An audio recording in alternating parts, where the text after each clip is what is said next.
আসসালামু আলাইকুম। এই যে আমরা জাবালের রহমত দেখতে পাচ্ছি, একটা পাহাড়ের উপর অনেকগুলি মানুষ এহরামের সাদা কাপড় পরে উঠে আছে এবং তার উপরে একটা ছোট পিলারের মতো দেখা যাচ্ছে।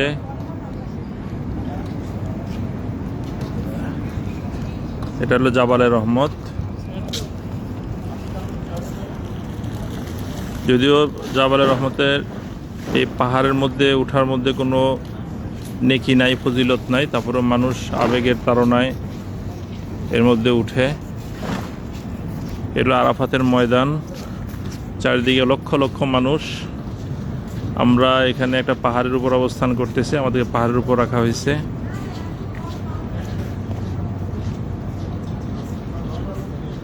ব্যবস্থাপনা বেশ ভালো, নিট অ্যান্ড ক্লিন। আরাফার ময়দানের মধ্যে অনেকগুলি নিম গাছ দেখা যাচ্ছে, যে নিম গাছের নিচে দাঁড়িয়ে দোয়া করতে হয়। এখন এখন এই যে ওইদিকে বাথরুম।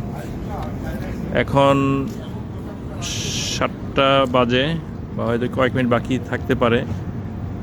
তো জোহরের পর থেকে আরাফা ময়দানের আমল শুরু হবে।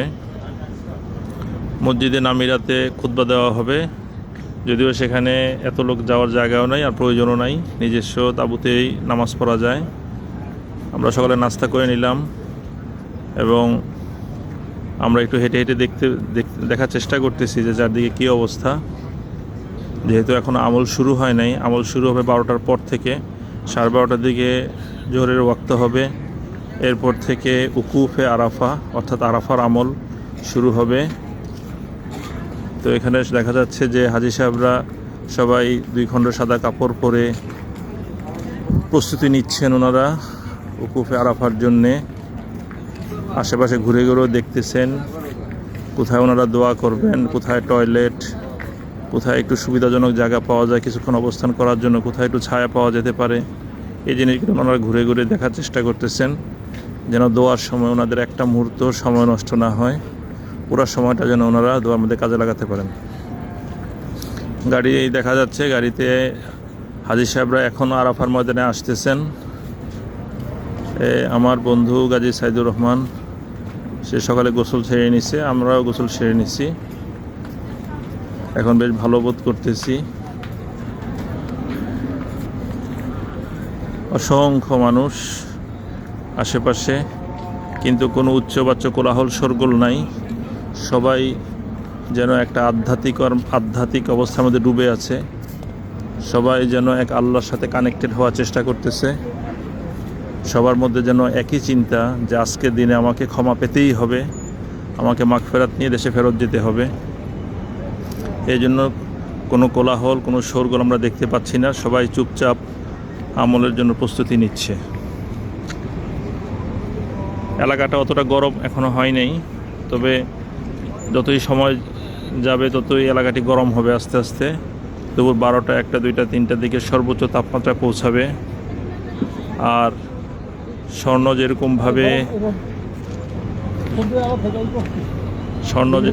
যেরকম আগুনে পুড়ে পুড়ে খাঁটি হয়, ঠিক তেমনই এই গরমে পুড়ে পুড়ে এই বান্দারা তাদের আমল নামাকে খাঁটি করে নিবে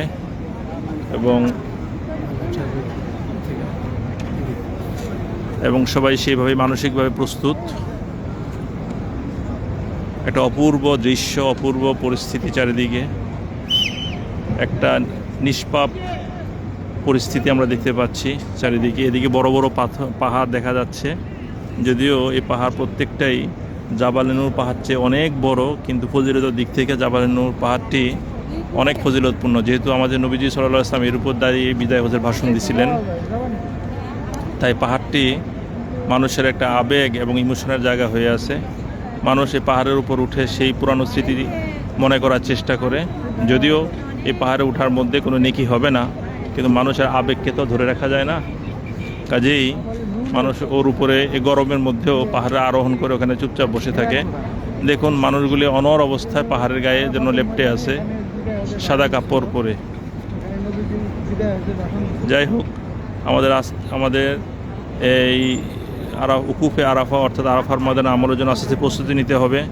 সেই প্রস্তুতি হচ্ছে দুপুরবেলা জোহরের আগেই গোসল, খাওয়া দাওয়া সব কিছু সেরে জোহরের নামাজ এবং আসরের নামাজ সম্ভব হলে একসাথে পড়ে অথবা আলাদা আলাদা সময় পড়া যায়। এরপর আমরা একটা লম্বা সময় রাখব, যে সময় আমরা আল্লাহ তাআলার কাছে নিজের মাগফিরাত, সমস্ত উম্মতের মাগফিরাতের জন্য দোয়া করব। এবং সূর্যাস্ত পর্যন্ত এই দোয়া চলবে।